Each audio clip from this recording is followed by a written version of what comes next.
Hello दोस्तों, आज मैं आपको नारी शक्ति कहानियाँ श्रृंखला की कहानी नंबर 4 सुनाने जा रही हूँ, जिसका शीर्षक है वैश्या की बेटी। तो आइए दोस्तों, कहानी की शुरुआत करते हैं। पर इसके पहले कृपया वीडियो को लाइक, शेयर और चैनल को सब्सक्राइब करना ना भूलें। काजल की आंखों में बार बार आंसू आ जाते थे। कैसे वह अपने पाप का प्रायश्चित करे, कैसे अपने चेहरे को उज्जवल करे। गत वर्षों की कालिमा क्या यूं ही छूट जाएगी? क्या उसका पाप उसकी बेटी के सिर पर चढ़कर बोलेगा? उफ, ईश्वर ने उसे कैसा रूप दिया है।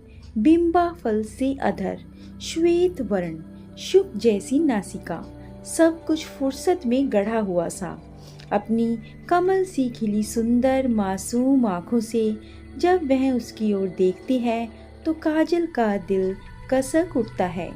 क्या उसकी गीता कुरान सी पाक बेटी भी वासना के पुजारियों द्वारा नोची जाएगी?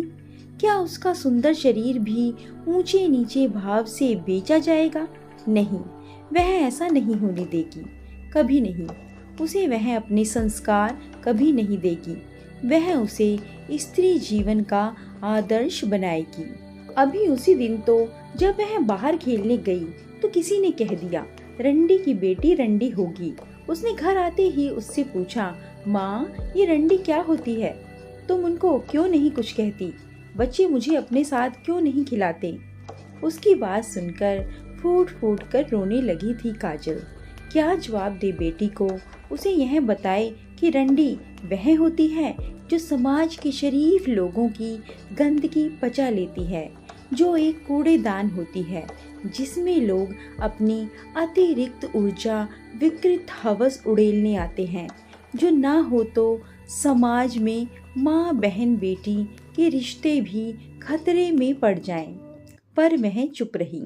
अपनी बेटी आकांक्षा को स्कूल भेजने लगी। आकांक्षा को समझ में नहीं आता था कि दूसरे बच्चे उससे बात क्यों नहीं करते। बड़े भी उसे छूने की कोशिश करते हैं। सभी उसे अजीब निगाहों से देखते हैं। एक दिन तो बूढ़े माली ने अपने बूढ़े दोस्त से कहा, कुछ वर्षों बाद यह नई घोड़ी सवारी के काम आएगी।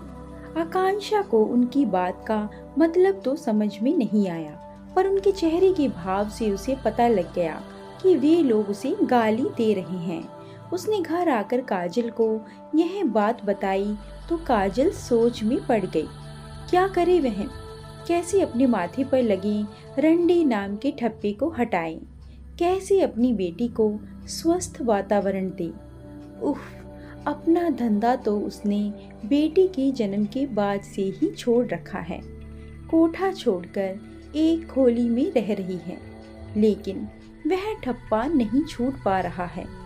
वे ही शरीफ लोग जो उसके पैरों पर नाक रगड़ते थे, उसकी हंसी उड़ा रहे हैं कि 900 चूहे खाकर बिल्ली चली हज को।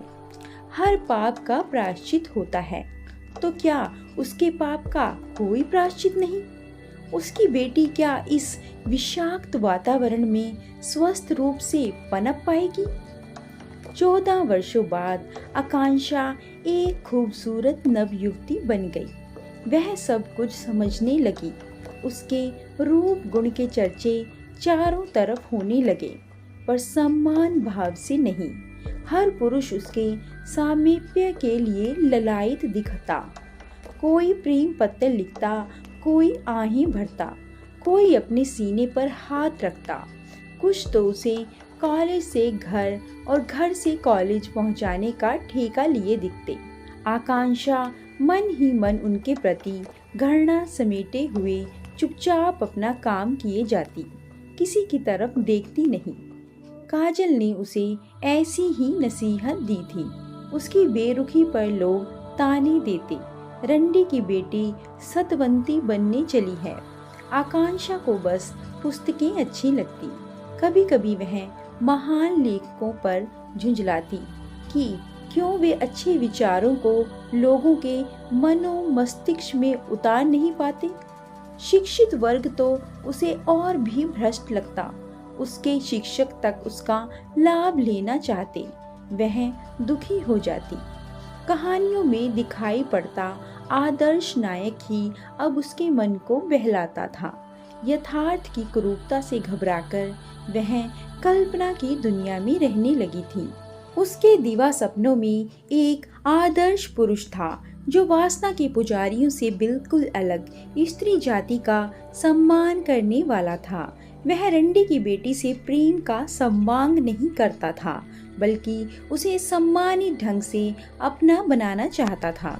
आकांक्षा की कोई सहेली नहीं थी, कोई दोस्त नहीं थी।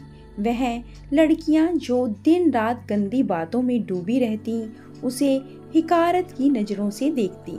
उन्हें इस बात का गर्व था कि वे इज्जतदार माता पिता की औलाद हैं। आकांक्षा से उन्हें जलन इस बात से ज़्यादा थी कि एक तो वह हमेशा अव्वल आती थी और दूसरे उनके प्रेमी मंगेतर पति और दोस्त सभी लुक छिप कर आकांक्षा को हसरत भरी निगाहों से देखते थे। पर इसमें आकांक्षा का क्या दोष था? वह तो खुद दुखी और परेशान थी। क्या करे? किसे दोष दे? क्या माँ को? नहीं, यह तो नीचता होगी। बेचारी ने दिन रात सिलाई करके उसे पाला पोसा था, उसे पढ़ा लिखा रही थी। एक दिन वह खुद कहने लगी, बेटी तुम्हें तो मुझसे घृणा होती होगी। कैसी बात करती हो माँ, तुम तो मेरे लिए किसी देवी से कम नहीं हो। तुमने मुझे पाप के दलदल में नहीं उतारा और खुद को भी गलत राह से हटा लिया। यह क्या कम है? कितनों में होता है यह साहस। उसके इतना कहने पर काजल फूट फूट कर रोने लगी थी। कुछ वर्ष और गुजर गए। काजल बहुत परेशान थी कि आकांक्षा विवाह के नाम से इतना क्यों चिढ़ती है। एक दिन उसने पूछ ही लिया, बेटी क्या तुम्हें विवाह करने की इच्छा नहीं होती? क्या पुरुष का प्रेम तुम्हें नहीं चाहिए? आकांक्षा के कपोल रक्तिम हो उठे। बड़ी देर बाद वह बोली, कौन सी ऐसी स्त्री होगी जो पुरुष का प्रेम ना चाहती हो? पर माँ, क्या तुम्हें ऐसा लगता है कि कोई पुरुष मुझे सम्मान भाव से प्रेम कर सकता है? रही बात विवाह की, तो कोई क्षणिक सुधार भाव से भले मुझसे विवाह कर ले, पर क्या वह संबंध स्थायी होगा? समाज की जीभ बहुत जहरीली होती है माँ। उस जहर से हमारे मधुर संबंध विषैले हो जाएंगे। फिर मेरे आत्म सम्मान को यह भी स्वीकार नहीं है कि कोई दया भाव से मुझसे विवाह करे। हाँ, यदि कोई पुरुष ऐसा मिलता है जो मुझसे विवाह करने में अपनी मान हानि ना समझे, मुझसे सच्चा प्रेम करे, तो मुझे इनकार नहीं। लेकिन ऐसा नायक सिर्फ कहानियों में ही मिलता है।